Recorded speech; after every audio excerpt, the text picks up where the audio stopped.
ছবি আছে, দাদু ছবিটা ফেলে দিয়েছে।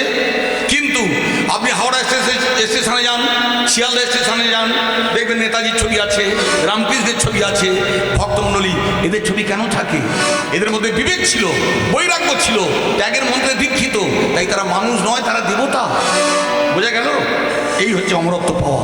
এবার আসুন, ভগবান ঠিক করলেন যখন মর্তধামে আপনারা আসবেন, তা আপনাদের জন্য একটা ব্যবস্থা করতে হবে। আপনারা যাতে অন্ন পান, বস্ত্র পান, এই ভেবে ভগবান তার ডান দিক থেকে প্রথম যে দেবতাকে সৃষ্টি করলেন, শঙ্খ চক্র গদা পদ্মধারী নারায়ণ।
বুঝতে পারছেন কি বলছি? তাই যারা বাড়িতে লক্ষ্মী পুজো করেন, ভালো করে শুনে রাখবেন, শুধু একা লক্ষ্মী পুজো করলে পুজোটা আপনার সম্পূর্ণ হলো না। ওই কোজাগরী পূর্ণিমাতে যে বাড়িতে বাড়িতে আপনারা ঘরের লক্ষ্মী পুজো করেন, মাগো পাশে নারায়ণকে রাখতে হবে, নালে পূর্ণমাত্রায় পুজো হবে না। এখন কথা হলো, লক্ষ্মী ছাড়া আমি থাকতে পারি না। আমার কাজ কি হবে? মর্তধামে যারা জন্মগ্রহণ করবে, তুমি তাদের হবে পালন কর্তা। তাই দুর্গাপুজোর পরে যে পুজোটা আছে সেটা কোজাগরী পূর্ণিমা। ওই পূর্ণিমায় কতগুলো কাজের মধ্যে একটা কাজ করতে হবে। কি? মাগো লক্ষ্মী পুজোটা ব্রাহ্মণদের পুজো নয়, বৈষ্ণবদের পুজো নয়, ঘরের লক্ষ্মী আপনাদের। কিভাবে পুজো করবেন? কিভাবে পুজো করবেন? স্বামী স্ত্রী পাশাপাশি বসবেন। মাগো একবারের পুজো নয়, লক্ষ্মী পুজোটা 4 বারে 4 বার, হ্যাঁ 4 পরে 4 বার পুজো। চোখে জল দিয়ে পুজো করবেন, প্রদীপ জ্বালাবেন, আর নারায়ণ নারায়ণ হে মধুসূদন, নারায়ণ নারায়ণ হে মধুসূদন, নারায়ণ।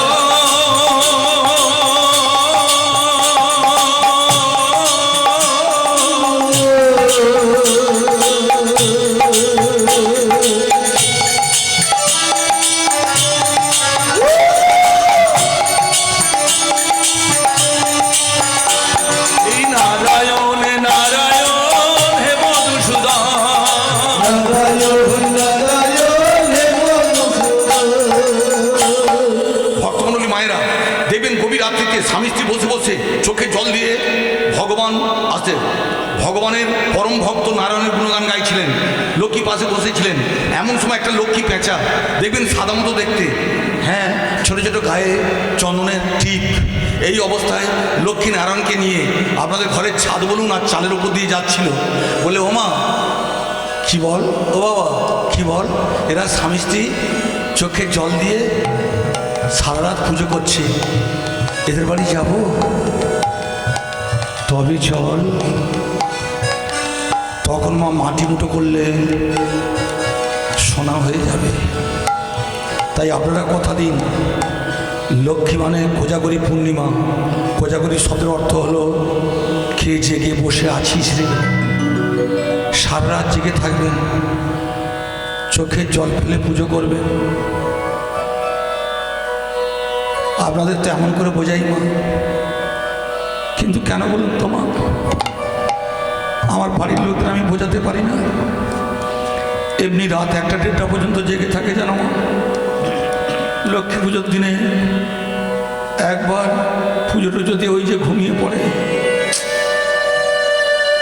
তাই লক্ষ্মীকে ধরে রাখা সম্ভব নয় মা। এইভাবে চোখে জল দিয়ে যদি পুজো করেন, লক্ষ্মীর অপর নাম চঞ্চলা। তাই ঘরের লক্ষ্মী আপনারা যদি চঞ্চলা হন, আমার দাদা আপনারা যতই চেষ্টা করুক আপনি কিছু করতেই পারবেন না। লক্ষ্মীনারায়ণ এই অবস্থায় থাকলেন। তারপর ভগবান তার বাম দিক থেকে আর একটা দেবতা সৃষ্টি করলেন। হাড়ের মালা, পরের মালা, রুদ্রাক্ষের মালা, ডমরুল, মা মনসা, ভিক্ষার ঝোলা, ডুক ডুক ডুক ডুক ডুক ডুক ডুক ডুক ডুক ডুক ডুক ডুক ডুক ডুক ডুক ডুক বলে বাবা বলে বম পাগলা বাবা। এই ভোলানাথ মহেশ্বর ভগবানকে প্রণাম করে বললেন, হে ত্রিপুরাবতী, হে 64 গুণ সম্পন্ন, হে সচ্চিদানন্দ, হে পরম পুরুষ, আপনি আমাকে সৃষ্টি করলেন। আমি থাকবো কোথায়? কৈলাসে। আমার কাজ কি হবে? মর্তধামে যারা জন্মগ্রহণ করবে তুমি হবে সংহার কর্তা। দেখলেন মায়েরা, বাবা মহাদেবকে কত বড় ক্ষমতা দিলেন। মনে আছে একটা মারাত্মক ঝড় এসেছিল? হ্যাঁ, আমফানটা।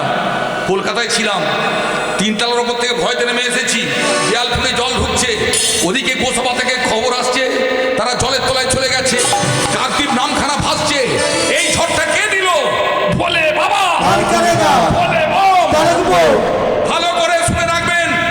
বাবা যদি মনে করে ভক্তমণ্ডলী মায়েরা রসাতলে পাঠিয়ে দেবে যখন তখন কিন্তু বাবা পারে।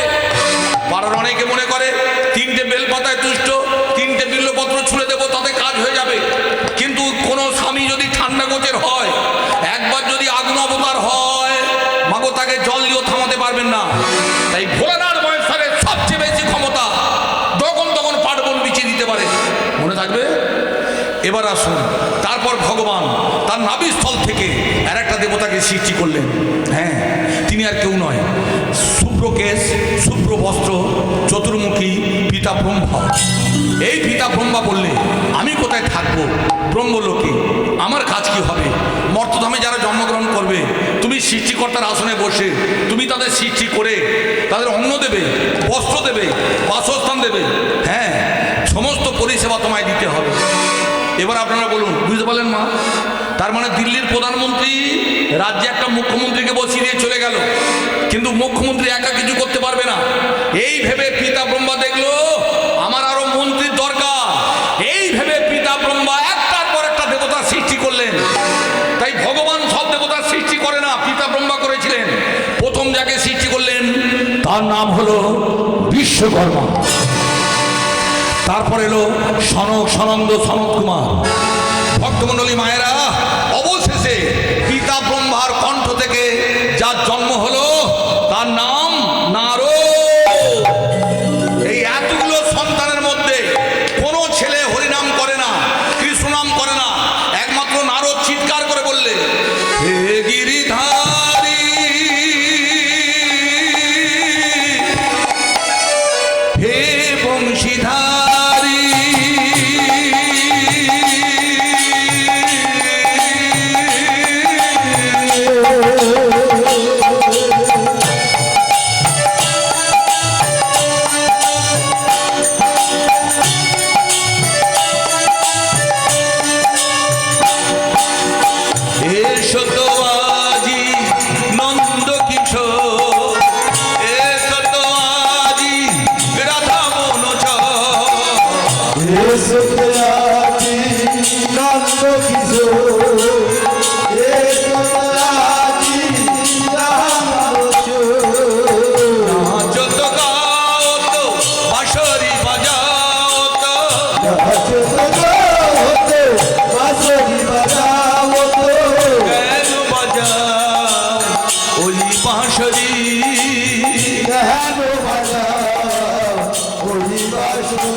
মায়েরা কতগুলো হাত উঠল, হরিধ্বনি জয়ধ্বনি দেওয়ার জন্য কতগুলো হাত উঠল, কতগুলো হাত বেহাত হয়ে গেল, প্যারালিসিসে পড়ে গেছে মা। এই হাত তো উঠেছিল দুর্গাপুজোর মহারাজ দিনে, কখন শাড়ি আনবে বলো, নাহলে বাপের বাড়ি চলে যাবো, তখন হাত দুটো ওঠে, এখন ওঠে না। একটু বলুন, জয় জয় শ্যাম সুন্দর কি, গিরিধারী লাল কি।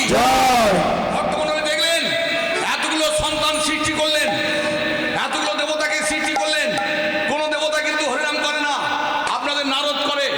এবার আপনারা বলুন, ঠিক করে বলবেন, আপনি আমার মা, ছেলে ডাক্তার হোক চাই, ছেলে ছেলে ইঞ্জিনিয়ার হোক, চাই। ছেলে ডিসকভারম্যান, বড় বৈজ্ঞানিক হোক, চাই।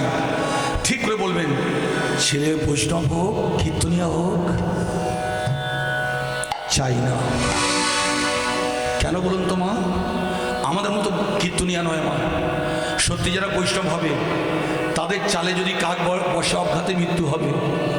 3, 5, 7 ঘর ভিক্ষা যে করিবার নিয়ম, কোবরা লগ্নিবার, তাদের ভিক্ষা করে খেতে হয়। 2টো ভিক্ষা বেশি হলে সেটা ভেবে রাখা যাবে না, তার মানে তাদের সঞ্চয় করা চলবে না, তাদের ব্যাংক ব্যালেন্স থাকবে না। প্রত্যেকদিন ভিক্ষা করে নিয়ে আসবে, যেটুকু নিয়ে আসবে সেইটুকু শেষ করে মাগো পরের দিনে আবার ভিক্ষা করতে যাবে। আমি কোনোদিন চাইবো মা আমার ছেলেটা ভিক্ষা করে খাক? যদি কোনো একটা মারাত্মক অসুখ বিসুখ আসে সামলাতে পারবে? তাই জেনে রাখবেন, যথার্থ বৈষ্ণব তারা কোনোদিন সঞ্চয় করতে পারবে না, তাদের কোনোদিন ব্যাংক ব্যালেন্স থাকবে না। ভক্তমণ্ডলী মায়েরা, তারা দিন ভিখারি হয়ে ঘুরে বেড়াবে। তাই পিতা ব্রহ্মা চমকে উঠলেন, নারদ হরিনাম করে। নারদ, পিতা, এ কি সর্বনাশের কাজ করছো? তোমরা বড় হয়েছ, মর্তধামে গিয়ে যারা জন্মগ্রহণ করেছেন সেই নরকুল মানে মানুষ, তারা অন্ন পাবে, বস্ত্র পাবে, তোমাদের হাত দিয়ে আমি কাজ করাবো, তুমি হরিনাম করো। হ্যাঁ, তাহলে শোনো, আজ থেকে হরিনাম বন্ধ করে দাও। পিতা, আমি হরিনাম বন্ধ করতে পারবো না। শোনো নারদ, আমি পিতা ব্রহ্মা, তুমি আমার সন্তান, আমি তোমাকে অভিশাপ দিলাম। তুমি যদি হরিনাম করো, তোমার হরিনাম সবাই শুনবে, সম্মুখে ভালো বলবে, পিছনে তোমাকে লাগানে ভাগানে দেবতা বলবে। লক্ষ্য রাখুন মা, পিতা হয়ে সন্তানকে অভিশাপ দিচ্ছে, লাগানে ভাগানে দেবতা বলবে।